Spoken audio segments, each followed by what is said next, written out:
एक कुत्ते को बिल्ली से प्यार हो गया, लेकिन कुत्ते के घर वालों ने रिश्ता ये कहकर रिजेक्ट कर दिया कि हमने बिल्ली के साथ रिश्ता नहीं करना क्योंकि उसकी तो मूंछें हैं।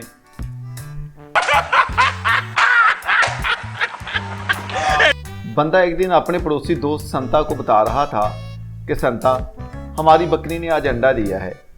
संता हैरान होकर उछल पड़ा और पूछा, अभी बकरियां कब अंडा देने लगी? बंता, अरे भाई हम वीआईपी लोग हैं, हमने अपनी मुर्गी का नाम बकरी रखा हुआ है।